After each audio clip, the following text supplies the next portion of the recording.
یہ ازدواج پوری کائنات کے لیے اسلام نے بطور نمونہ اس سے پیش کیا ہے۔ لیکن اگر ہم معیار اپنا بنا لیں، ظاہر سی بات ہمارا معیار ہے تو ظاہر سی بات ہے رشتے آ رہے ہیں لیکن ہمارے معیار پہ پورے نہیں ہو رہے، ہم قبول نہیں کر رہے۔ آج کے اس شادی کو اگر اپنانا چاہیں یا دوسرے لفظوں میں یہ کہا جائے کہ اگر ازدواج کو، شادی کو آسان بنانا چاہیں تو اس کے لیے ہم کن معیارات کی طرف متوجہ ہو سکتے ہیں؟ ہمارے سماج کی جو شادی کو لے کے 3 بنیادی مشکل ہے کہ معاشرے کی ایک عظیم مشکلات میں سے نا شادی کا وقت پہ نہ ہونا، کتاب خدا کی بنیاد، وہ سادگی جو ان حضرات کی شادی کے یہاں شادی میں پائی جاتی تھی، عقد میں پائی جاتی تھی، آج وہ سادگی نہیں ہے۔ ان سے اگر آپ سوال کیجئے کہ ابھی تک کیا مشکلات ہیں تو کیا ہے، جاب نہیں لگی ہے، نوکری کی تلاش میں ہیں اور کوئی ذریعہ معاش ابھی تک نہیں ہو سکا ہے۔ یہ ساری چیزیں، یہ مشکلات شاید اسی وجہ سے سماج میں پیش آ رہی ہیں۔ یہ فرق ہے، دیکھیے اللہ کا بنایا ہوا ایک معیار ہے اور ایک ہمارا بنایا ہوا فرق۔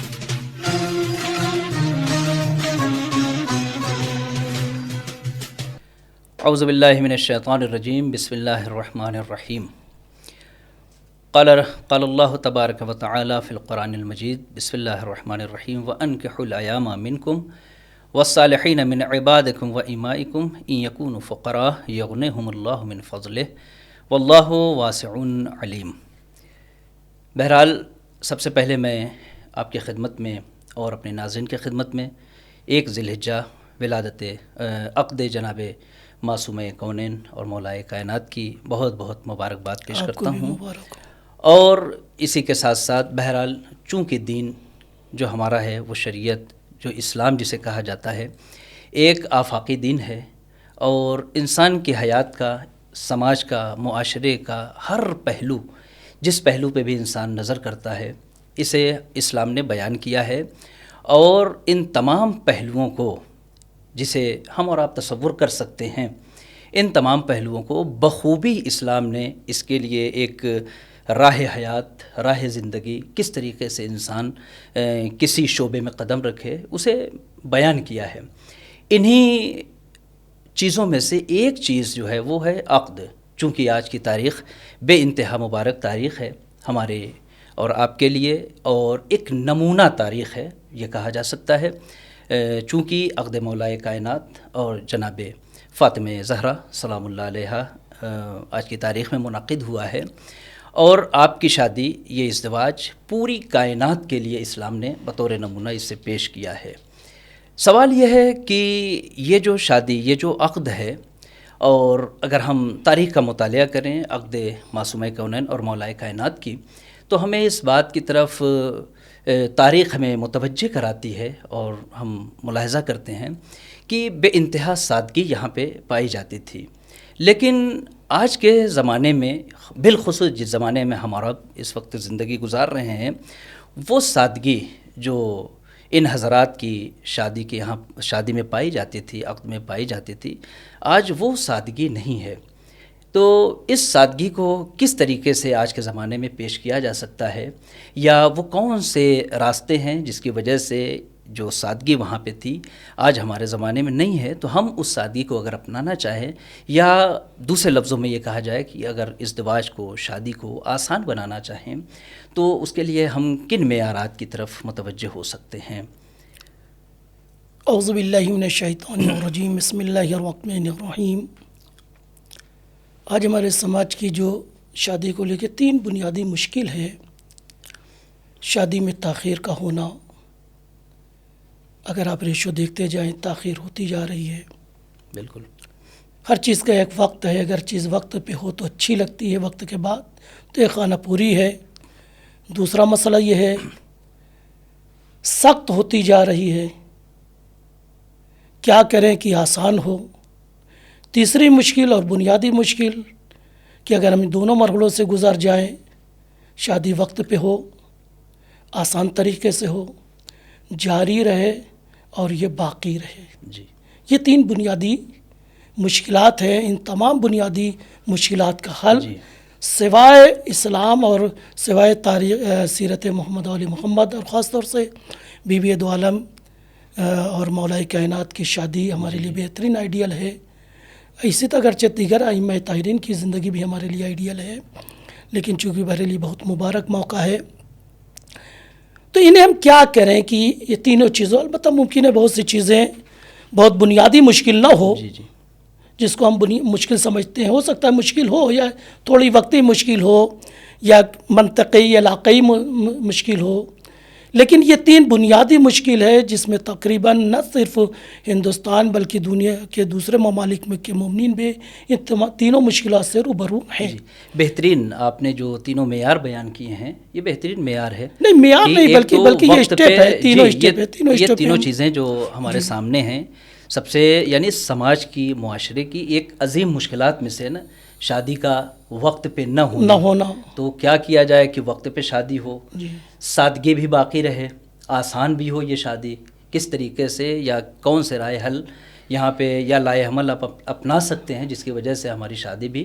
آسان ہو جائے۔ اور تیسرا جو آپ نے بتایا، چونکہ یہ بھی ایک آج کے زمانے کا بے انتہا المیہ ہے، کل تک ہم کبھی کبھار سنتے تھے کہ کہیں پہ شادیوں میں اختلافات ہوئے یا طلاق کی نوبت آ گئی، لیکن آج کے زمانے میں تو میرے خیال سے 100 میں 30-35 شادیاں ایسی ہوتی ہیں جہاں پہ جدائی کا مرحلہ آ جاتا ہے، جدائی کی نوبت آ جاتی ہے۔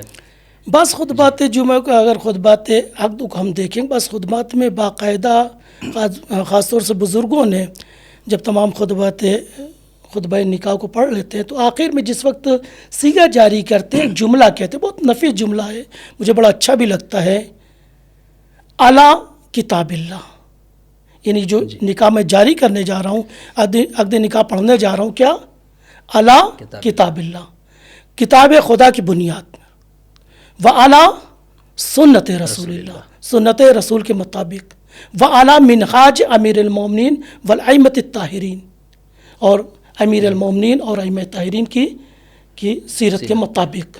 تو ظاہر سی بات ہے، اگر یہ جو پیمانہ ہم عقد نکاح کے وقت رکھتے ہیں، کتاب اللہ معیار ہو، سنت رسول خدا معیار ہو، منہاج امیر المومنین اور ائمہ طاہرین، اس معیار کو، جو تین معیار ہیں، بلکہ تینوں ایک ہی ہے، کوئی اس میں فرق نہیں ہے، کتاب خدا میں ہیں تینوں، طول میں ہیں، عرض میں نہیں ہے، جس میں کوئی فرق نہیں ہے، سنت نبی کتاب خدا کے خلاف نہیں ہے، یا منہاج امیر المومنین، بہرحال تینوں ایک ہے، لیکن تین لفظ ہیں مختلف۔ جس معیار کو ہم عقد نکاح کے وقت جاری کرتے ہیں اور اس کا خیال کرتے ہیں، اگر ان معیار کو یعنی ایک مرحلہ ہے نا عقد نکاح، اس وقت اگر 3 اور مرحلے میں اگر ہم اس کو رکھیں تو شاید ہماری شادی بھی وقت پر بر وقت ہو جائے، اور شادی آسان بھی ہو جائے، اور شادی بابرکت رہے، باقی رہے۔ جی جی، البتہ یہ تینوں معیار جو ہم بیان کرتے ہیں خطبے میں، وہ عربی میں ہوتے ہیں، اور عام طور سے بہرحال پبلک بیچارے اس سے ناشنا ہوتی ہے، تو میرے خیال سے کہیں نہ کہیں اس میں ہماری اور آپ کی ایک ذمہ داری ہوتی ہے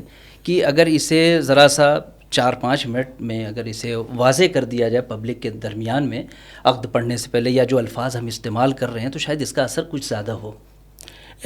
میں یہ ترجمے کی بات نہیں کروں، میں یہ کہہ رہا ہوں کہ ہمارے جس چیز کو ہم نے عقد نکاح کے وقت کے جو معیار کو ہم رکھتے ہیں، مثال کے طور پر سب سے پہلا مرحلہ کیا ہوتا ہے؟ سلیکشن کا ہوتا ہے، لڑکی کے لیے لڑکا، لڑکے کے لیے لڑکی، معیار۔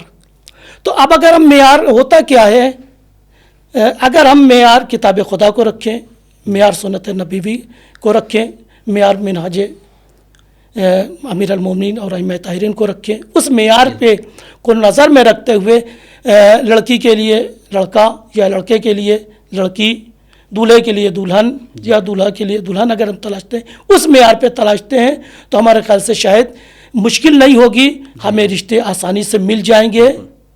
لیکن اگر ہم معیار اپنا بنا لیں، ظاہر سی بات ہمارا معیار ہے، تو ظاہر سی بات ہے رشتے آ رہے ہیں لیکن ہمارے معیار پہ پورے نہیں ہو رہے، ہم قبول نہیں کر رہے ہیں۔ آج کے زمانے میں ہمارا جو سماج ہے، اس کی ایک عظیم مشکلات میں سے یہ بھی ہے، تو جب ہم معیار چونکہ معیار اپنے بنا لیے ہیں، اپنے معیار پہ اترتے، ہاں وہ بھی بہت اونچے معیارات ہیں، شاید اس وجہ سے یہ مشکلات اس وقت سامنے ہیں ہمارے۔ کبھی کیا ہوتا ہے کہ کبھی کوئی رشتہ آتا ہے ہمارے معیار کے مطابق نہیں ہے، اور کسی کو ہم نظر میں رکھتے ہیں، بالکل اس کے معیار کے مطابق ہم نہیں ہوتے، نتیجہ کیا ہوتا ہے؟ باوجود اس کے کی پیسے ہیں، تیاریاں ہیں، تمام چیزیں موجود ہیں، لیکن شادی نہیں ہو رہی، چونکہ ہمارے ہمارے معیار، ہمارے اپنے ذاتی بنائے ہوئے معیار کے مطابق رشتہ نہیں مل رہا ہے، چاہے لڑکی ہو چاہے لڑکا ہو. نتیجہ کیا ہو رہا ہے؟ عمر گزرتی جا رہی. لیکن اگر اللہ کے بنائے ہوئے معیار، اللہ کے رسول کے بنائے ہوئے معیار یا اولیاء خدا ائمہ طاہرین کے بنائے ہوئے معیار کے مطابق اگر ہم شادی کریں تو بآسانی رشتہ مل جائے گا.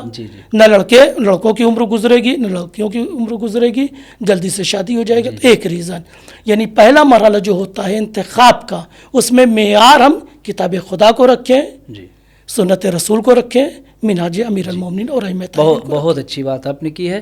اگر اسی کو ذرا سا ایک دو جو اہم معیار ہیں جسے شریعت نے بیان کیا ہے، اگر ہمارے سامعین تک ان معیاروں کو بیان کر دیا جائے تو میرے خیال سے ہو سکتا ہے کہ اس میں بہت سی ان کو آسانیاں ہو جائیں.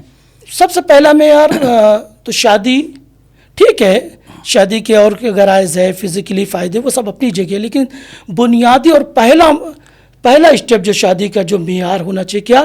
للہ. جیسا کہ حدیث میں آیا ہے، من نکاح للہ، من ان کہا للہ، استحق ولایت اللہ.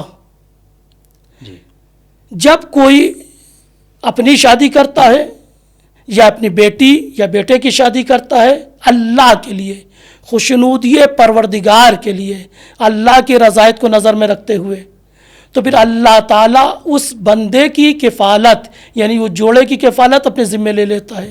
تو مجھے پھر کہنے کی اجازت دیجئے، جس کی کفالت، جس جوڑے کی کفالت، جس فیملی کی کفالت خدا اپنے ذمے لے لے، کتنی بابرکت ہوگی.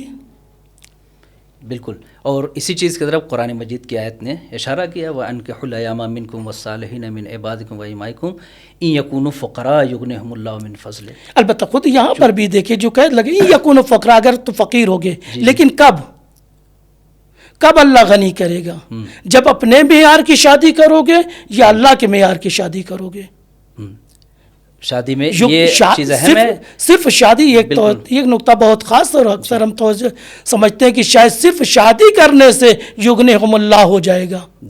نہیں، شادی نہیں، اگر ہم اپنے معیار پہ کریں گے تو نہیں ہوگا. چونکہ اسی قرآن کی اسی آیت میں نا، من الصالحین، اگر ہم نے انتخاب میں صالح یا صالحہ کو رکھا، ان یکون فقراء، اور فقیر ہیں تو اللہ تعالیٰ غنی کرے گا. لیکن اگر ہمارا معیار رہا تو ظاہر سی بات ہے، ہمارا معیار ہے تو ہماری برکت رہے گی. چونکہ آج کی شادی میں جو تاخیر ہو رہی ہے نوجوان کے لیے، اور جو لوگوں سے سننے میں آتا ہے نوجوانوں سے اکثر کہ پہلے ابھی تک شادی کے نہیں معلوم ہوا، 30 سال 32 سال 35 سال 40 سال تک کے نوجوان، چاہے وہ لڑکے ہوں یا لڑکیاں، ابھی گھروں میں پڑے ہوئے ہیں. ان سے اگر آپ سوال کیجئے کہ ابھی تک کیا مشکلات ہیں، تو کیا ہے، جاب نہیں لگی ہے، نوکری کی تلاش میں ہیں، اور کوئی ذریعہ معاش ابھی تک نہیں ہو سکا ہے. یہ ساری چیزیں، یہ مشکلات شاید اسی وجہ سے سماج میں پیش آ رہی ہیں کہ 30 سال کا جوان ہو گیا، 35 سال کا جوان ہو گیا، 40 سال کا ہو گیا، لیکن ابھی شادی نہیں ہو پا رہی ہے. چونکہ ایک تو اس نے اپنا معیار بنا لیا ہے، دوسرے جو معیار پروردگار نے دیا تھا، جس کا وعدہ کیا تھا، شاید اس پہ اعتبار نہیں ہے. تو اب اگر اللہ کا معیار جو ہم نے بتایا، پہلا معیار کیا ہے کہ اللہ کے لیے شادی ہو. دوسرا بات، رشتے میں معیار کیا ہو؟ صالح اور صالحہ. بالکل دوسرا شرط ہے. جب یہ دو معیار مکمل ہو جائیں گے، نہیں جب یہ معیار مکمل ہو جائے گا تو معیار کا فائدہ کیا؟ پہلا فائدہ تو وہی ہے، ان یکون فقراء یغنیہم اللہ من فضلہ. ایک فائدہ تو یہ ہے. دوسرا فائدہ کیا ہے؟ لتسکنوا الیہا. دونوں ایک دوسرے کی تسکین کا، سکون کا باعث بنیں گے، چونکہ اللہ والے ہیں، صالح ہیں، نیک ہیں. شادی کا ایک ہدف یہی ہے، لتسکنوا الیہا، ایک مقصد یہ ہے. یہ بھی برکت پوری ہوئی. بالکل. تیسرا فائدہ کیا ہے؟ جعل بینکم مودۃ ورحمہ. چونکہ آپ نے اللہ کے بنائے ہوئے معیار کے مطابق انتخاب کیا ہے تو ظاہر سی بات ہے تاثیر ہوگی، کیونکہ یہ کام اللہ کا ہے نا. اللہ پیار اور محبت اور رحمت ڈالے گا. کب ڈالے گا؟ جب اللہ کے بنائے ہوئے معیار کے مطابق اگر آپ رشتہ ڈھونڈیں گے تو اس میں مودت، پیار، محبت بھی ہوگی، رحمت بھی ہوگی. اور اس کے علاوہ زینت بنا قرار دے گا. جب اللہ کے معیار کے مطابق آپ ڈھونڈیں گے تو زینت. ہن لباس لکم، وہ تمہارے لیے لباس قرار پائیں گی. بالکل. وانتم لباس لہن، لہن، لباسن لہن، لباس زینت کا سبب بنتی ہے. بالکل. یعنی مرد عورت کے لیے، عورت مرد کے لیے زینت بنے گی کب؟ جب مرد صالح ہوگا، عورت صالحہ ہوگی. لیکن اگر دونوں تو نہ یہ صالح نہ وہ صالحہ ہوگی تو یہ بھی ذلت کا سبب بنے گی، وہ بھی ذلت کا سبب بنے گی، جیسے کہ سماج میں ہو رہا ہے. جی جی. اور یہی شادی جب معیار خدا بند عالم، یعنی ادھر صالح ہے، مرد صالح ہے، دولہا صالح ہے، دلہن عورت صالحہ ہے، تو ایک فائدہ یہ ہے من تزوج آرزا نصف دین ہے، آدھا دین محفوظ ہو جائے گا. بلکہ ایک روایت ہے کہ آدھا دین نہیں، ثلثین من الدین، دو حصہ، 2/3 حصہ محفوظ ہو جاتا ہے، ایک بچتا ہے. جی. تو اسی معیار پہ چونکہ سماج اور معاشرہ معیار سے، جو معیار الہی تھا، جو قرآنی تھا، جو اہل بیت کا دیا ہوا معیار اور تھا، ایک معیار کا ایک فائدہ اور بھی ہے. چنانچہ ایک روایت نبوی ہے، زوجوا ایامکم، اپنی بچیوں کی شادی کرو، فإن اللہ یحسن لہن فی اخلاقہن، یعنی اگر اللہ کے بنائے ہوئے معیار کے مطابق شادی ہو تو ایک فائدہ کیا، ایک فائدہ یہ بھی ہے کہ اللہ تعالیٰ بہترین بااخلاق قرار دیتے، یعنی شوہر زوجہ کے لیے بہترین بااخلاق شوہر قرار پائے گا، اور اسی طرح زوجہ. ایک فائدہ. دوسرا فائدہ کیا ہے؟ وَيُوَسَّعْ، ہم سوچتے صرف مردوں ہی کو رزق دیتا ہے یہ عقد، بلکہ وَيُوَسِّعْ لَهُنَّ فِي أَرْزَاقِهِنَّ، دونوں کے لیے عورتوں کو بھی رزق کا سبب بنے گا. کب؟ کون سی شادی؟ جو اللہ کے بنائے ہوئے معیار کے مطابق. ظاہر سی بات ہے، آپ اگر ہم سے کچھ لینا چاہتے ہیں تو ہمارے معیار کے مطابق، ہے نا. یہی فرق ہے. دیکھیے اللہ کا بنایا ہوا ایک معیار ہے اور ایک ہمارا بنایا ہوا معیار ہے. دونوں میں فرق جو مجھے ابھی آپ کی گفتگو سے نظر آیا وہ یہ کہ جو خدائی معیار ہے وہاں خداوند عالم رزق کا ضامن ہے، اور اس طریقے سے کہ انسان اگر اس معیار پہ شادی کرتا ہے تو پھر اسے رزق کے حوالے سے پریشان ہونے کی ضرورت نہیں ہے. لیکن چونکہ اس معیار سے ہم ہٹ گئے تو آج کے زمانے میں میرے خیال سے چونکہ اس معیار کو چھوڑا تو ہمارے اخراجات جو ہمارے اپنے بنائے ہوئے معیارات تھے اس کی بنا پہ ہمارے اخراجات طولانی ہو گئے، چاہے وہ شادی سے پہلے کے معیارات ہوں، اخراجات ہوں، یا خود شادی کے وقت کے اخراجات ہوں، یا پھر جو انسان سوچتا ہے شادی کے بعد جو ہمارے اخراجات ہوں گے کس طریقے سے ہماری زندگی گزرے گی. ایک فائدہ اور بھی جب سے معیار پروردگار کے مطابق اگر عقد ہو تو چاہے لڑکیوں میں بھی دیکھ لیں، لڑکوں میں دونوں چیزیں، مروت بڑھتی ہے. یعنی ہم ایک دوسرے کو تسلیم کرنے کے لیے آمادہ ہو جاتے ہیں. چونکہ انفرادی زندگی رہتی، میں خود ڈیسیزن لیتا ہوں، لیکن جیسی شادی ہو جاتی ہم ایک دوسرے کی بات کو، ایک دوسرے کی ضرورتوں کو تسلیم کرنے کے لیے آمادہ ہو جاتے ہیں. خود اسی میں ہے کہ یزیدہن فی مرواتہن، ان کے مروت یعنی سماجی بننے کی صلاحیت، سماج میں اترنے کی صلاحیت پیدا ہو جاتی ہے. اچھا، اب اگر یہ تو معیار کے فائدے ہو گئے اس شادی کے جو اللہ کے بنائے ہوئے معیار کے مطابق ہے. اب اگر اللہ کے بنائے ہوئے معیار کے مطابق شادی نہ ہو تو اس کے نقصانات بھی ہیں. بہت سے نقصانات ہیں. ایک تو نقصان یہ ہے کہ دونوں پہ ظلم ہوگا. ظاہر سی بات ہے جب اللہ کے بنائے ہوئے معیار کے مطابق شادی نہیں ہوگی تاخیر ہوگی، عمر بڑھتی جائے گی، تاخیر ہوگی. اور یہ ظلم ہے خود. تو اب اگر ایسی صورت میں لڑکی ہو چاہے لڑکا ہو، اگر پاک دامن رہ جاتے ہیں چونکہ شادی ضرورت ہے. مجھے بھوک آج لگی ہے، آپ کہنے نہیں صاحب 10 سال بعد کھانا کھلائیں گے. بھوک مجھے آج لگی ہے. جس طرح ہمیں بھوک اور ہمیں جس طرح پیاس لگتی ہے، جس طرح ہمیں نیند آتی ہے، جس طرح ہمیں آرام کی ضرورت ہوتی ہے، اسی طرح شادی بھی ایک مسائل ہوتے ہیں ہماری زندگی میں جو ہماری ضرورت ہے. لیکن آپ سن نہیں رہے، کہہ رہے نہیں صاحب 10 سال بعد ہوگی. تو ظاہر سی بات ہے اب اگر آدمی یہاں پہ پاک دامن رہتا ہے تو ظلم ہے دونوں کے اوپر، چاہے لڑکا ہو چاہے لڑکی. ایک نقصان یہ ہے کہ ظلم کر رہے ہیں، اور کوئی باہر کا آدمی ظلم نہیں کر رہا ہے بلکہ والدین ہی ظلم کر رہے ہیں. پھر کہیں نہ کہیں والدین دخیل ہیں اس چیز میں. اگر تاخیر ہو رہی ہے، دیکھیے ذمہ داری نہ صرف لڑکی کی شادی کی ذمہ داری والدین پہ ہے بلکہ لڑکے کی ذمہ داری بھی ہے. جیسا کہ آپ دیکھیں حق الولد علی الوالد، والد کے جو حقوق ہیں جو بچوں بتائیں گئے ہیں، اس میں یہ ہے کہ مثلا اس کا بہترین نام رکھا جائے، بہترین ادب سکھایا جائے، قرآن مجید کی تلاوت کا سلیقہ سکھایا جائے، اور چوتھا جو بنیادی کیا اس کی شادی کی جائے، یعنی لڑکے کی شادی کی ذمہ داری بھی باپ پہ ہے۔ اب اگر بچہ پاک دامن ہے، شادی نہیں ہوتی، تو یہ ظلم ہو رہا ہے بیٹے کے اوپر یا بیٹی کے اوپر۔ کون ظلم کر رہا ہے؟ والدین، اپنے معیار کے مطابق۔ اچھا اگر بائی دفعہ یہ پاک دامن نہیں رہتے تو گناہ ہو رہا ہے۔ اگر خدا نہ کردہ شیطان بہکا دے اور ثابت قدم نہ رہ پائے، چاہے لڑکی ہو چاہے لڑکا ہو، تو کیا ہو رہا ہے؟ صحیح، گناہ ہو رہا ہے۔ اس کے ذمہ دار، اس کے گناہ روایت میں ہے، ذمہ دار گناہ یہ کریں گے، ذمہ داری والدین، ذمہ داری والدین کی ہے۔ وقت پہ جب انہیں اپنی ذمہ داریوں کو نبھانا تھا تو انہوں نے جب ضرورت تھی آپ نے دیا نہیں ہے، اب جا رہے ہیں تو اللہ تعالیٰ نے یہ گناہ کس کے حق میں رکھا ہے؟ والدین کے حق میں۔ اور تیسری چیز یہ ہے، سماج خراب ہوتا ہے، نہ صرف یہ ایک فرد گنہگار ہو رہا ہے، لیکن اگر یہ چیز رواج پیدا امن چھن جاتا ہے، سماج کا جو سماج میں جو اخلاقی برائی ہے یہ بڑھتی چلی جائے گی۔ ہر سماج میں، ہر گلی میں، کوچے میں، یہ محلے میں اس چیز بڑھتی جائے گی۔ اس کو روک تھام بھی ایک ہی وقت پہ شادی ہو جائے۔ چونکہ وقت پہ اگر شادی نہیں ہوتی ہے اور ایک نوجوان ہے، یا چاہے وہ لڑکا ہو یا لڑکی کوئی بھی ہو، تو ظاہر ہے کہ آپ نے جیسا کہ ذکر کیا کہ اسے کھانے کی ضرورت تھی، وقت پہ اسے کھانا نہیں ملا، ظاہر ہے کہ اسے حرام ملے پھر حلال ملے، اسے فرق نہیں کرتا ہے، وہ کوشش کرے گا چونکہ اس کی ضرورت ہے، غریزہ جنسی ہے جسے پروردگار عالم نے اس کے ہر انسان کے بدن میں اسے رکھا ہے اور اسے وقت پہ پورا ہونا ہے۔ نہیں ہوگی تو سماج کا جو امن ہے، جو چین ہے، وہ چھن جائے گا پڑوسیوں کے یہاں۔ ایک یہ کہ ظلم ہوگا دونوں پہ، بالکل۔ دوسرا یہ ظلم اگر وہ گناہ کرتے ہیں، گناہ کی طرف جا سکتے ہیں، امکان ہے، اور یہ ذمہ داری والدین کی طرف جاتی ہے۔ پھر اور ایک نقصان یہ مزاج میں، آپ دیکھیں کوئی بھی چیز ہو، آپ کو بھوک لگی ہو، بہت شدت کی لگی ہو، اگر کوئی بات آدمی کہے گا آپ میں چڑچڑاہٹ سی آ جائے گی، چونکہ اس وقت آپ کی ضرورت کس چیز کی ہے؟ بھوک کی ہے۔